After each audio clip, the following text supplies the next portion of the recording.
ഇന്നലെ തന്നെ ഒരു ചാനലിൽ അവരൊരു നേതാവ് സമ്മതിച്ചതാണ്. അഫ്സലെന്നോ എന്തായിരുന്നു പേര്, എനിക്ക് വലിയ ഓർമ്മയില്ല. ഇന്നലെ പത്രത്തിലും ഉണ്ടായിരുന്നു. സമ്മതിച്ചു, തെറ്റ് പറ്റിപ്പോയി, ക്ഷമിക്കണമെന്നൊക്കെ പറഞ്ഞെന്ന് പറഞ്ഞു. ഏതൊരു നല്ലൊരു ചാനലാണ്. അപ്പോൾ ഇന്ന് ഈ മന്ത്രി അങ്ങനെ പറഞ്ഞിട്ടുണ്ടെങ്കിൽ ശരിക്കും മന്ത്രി പറഞ്ഞത് ശരിയാണെന്ന് എനിക്ക് തോന്നുന്നു. കാര്യം എന്ന് പറഞ്ഞാൽ മന്ത്രിയുടെ ഭാഗത്തു നിന്നാണ് പറഞ്ഞത്. അപ്പോൾ പുള്ളി പറഞ്ഞത് കറക്റ്റായിരിക്കും. അവർക്ക് അങ്ങനെയല്ലേ പറയാൻ പറ്റുള്ളൂ. അല്ല, മന്ത്രി ഒരിക്കലും പറയില്ല SFI ആണ് ചെയ്തത്, എൻ്റെ ആൾക്കാർ തെറ്റ് ചെയ്തെന്ന് മന്ത്രിക്ക് ഒരിക്കലും പറയാൻ പാടില്ല.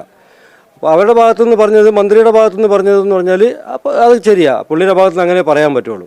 പുള്ളി ഇപ്പോൾ വെറും ഒരു MLA അല്ലല്ലോ. പുള്ളി നല്ല ഒരു പോസ്റ്റിലിരിക്കണ ഒരു മന്ത്രിയാണ്. മന്ത്രി ഇപ്പം പറയുകയാണ് എൻ്റെ SFIയുടെ ഭാഗത്തുനിന്ന് തെറ്റ് പറ്റിയുണ്ടായത് എന്ന് പറഞ്ഞു കഴിഞ്ഞാൽ ചിലപ്പോൾ മന്ത്രി വെളിയിറങ്ങുമ്പോൾ ഈ SFIക്കാരെ തന്നെ ചിലപ്പോൾ കല്ലെറിയുമായിരിക്കും. അതുകൊണ്ട് മന്ത്രി അങ്ങനെ പറഞ്ഞു. പുള്ളിയുടെ ജോലി പുള്ളി ചെയ്തു.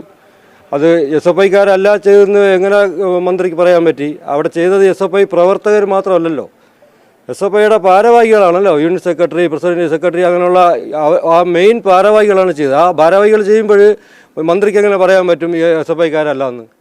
റിമാൻഡ് റിപ്പോർട്ടിലുണ്ട്. റിമാൻഡ് റിപ്പോർട്ടല്ല, ആദ്യത്തെ ഈ ആൻറ്റി റാഗിങ് സ്ക്വാഡ് കണ്ടുപിടിച്ച ആൾക്കാർ അതിലുള്ളതാണ്. ഈ ഇത്രയും പ്രധാനപ്പെട്ട പ്രതികളിൽ അവർ ഭാരവാഹികൾ. അല്ല, ഞാൻ പറഞ്ഞ പേരല്ല അവർ കൊടുത്തത്, അല്ലെങ്കിൽ കോളേജുകാർ എടുത്ത പേരല്ല. ആൻറ്റി റാഗിങ് സ്ക്വാഡ് പേര് കണ്ടുപിടിച്ച് കൊടുത്ത പേരാണ് SFIയുടെ ഭാരവാഹികൾ. അവർ പ്രവർത്തകർ പോലും വെറും പ്രവർത്തകരല്ല. വെറും പ്രവർത്തകരാണെങ്കിൽ അവർ പറയും എവിടെ മെമ്പർഷിപ്പ് കാർഡ്, അവരില്ല, നിങ്ങൾക്ക് എന്ത് തെളിവുണ്ട് എന്നൊക്കെ ചോദിക്കാം. അവർ മെയിനായിട്ടുള്ള ഭാരവാഹികളെല്ലാം കൂടെ ചേർന്ന് കൊന്ന് കെട്ടി തൂക്കിയിട്ട് ഇപ്പം മന്ത്രി പറയുന്നു SFIയുടെ അല്ലാന്ന്.